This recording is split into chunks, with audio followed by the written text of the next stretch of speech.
Today, I'm going to tell you a story, very personal story, but I'm happy to share it because I think it's important, and I want everybody to know that Shmirat Einayim is not something that is easy for anybody. I'm not embarrassed to say that several months ago, for the very first time in a long time, all of a sudden what was generally an easy thing for me, not looking at things that I shouldn't look at, trying to keep my eyes holy, ended up becoming very difficult overnight. And it was a battle for myself. So I decided one night I was going to speak to Hashem. I said, Hashem, I know this is not the way the world works, but I need your help. I know that the world doesn't work where I ask you to do something for me first, and if you do it, I'll do something back for you. But I said at this point in time, like, Hashem, I don't think I can do that. I need your help first. Things have been tough, business is tough.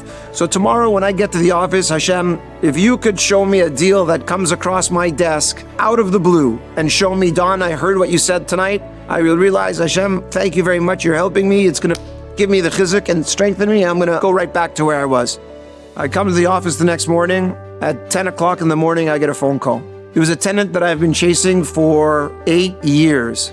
8 years. No response, no this, no that, no reason why. They called me, they said, our CEO was in your center the other day, the mall was packed, everything was great. We'd like to take 4,000 square feet, we'd like to open this year, can you send us a deal and send us a location? Yeah, I can do that for you.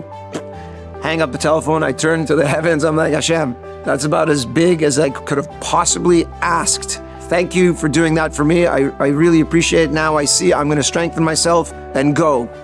That was at 10 o'clock in the morning. I got a phone call at 10:30.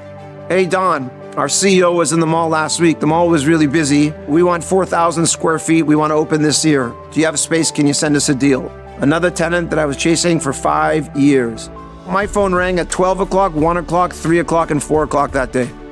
It was the single busiest leasing day we've had in 555 history, from the beginning of our mall in Edmonton until the day that this happened. Every single one was a tenant that I had been chasing, and every single one was a tenant that called to say, we want space in your center. Now, I hung up the telephone at the end of the day. I went home, I told my family the story. I'm like, you guys want to see when you really want, and Hashem sees in your heart that you want to protect yourself, you really want, Hashem can turn the world around in 1 second for you. 1 second. Whatever it is you need in life, Hashem can, like that, you can get it all. How? You go outside of your comfort zone for Hashem, and you'll see what Hashem does for you. And I'll add one more point to that, which is a very important point. Just because you do that, or just because I did that and strengthened myself, doesn't mean that the battle's over. Absolutely not. And the problem is that after a week, or 2 weeks, or 3 weeks, the Yetzer Hara creeps into your head, and all of a sudden you start stepping down and stepping down and stepping down. And after 2 months, you've convinced yourself that it was a coincidence. And then chas v'shalom, you fail again. The worst thing you can do is, once you fail again, is to let yourself believe, I'm a failure.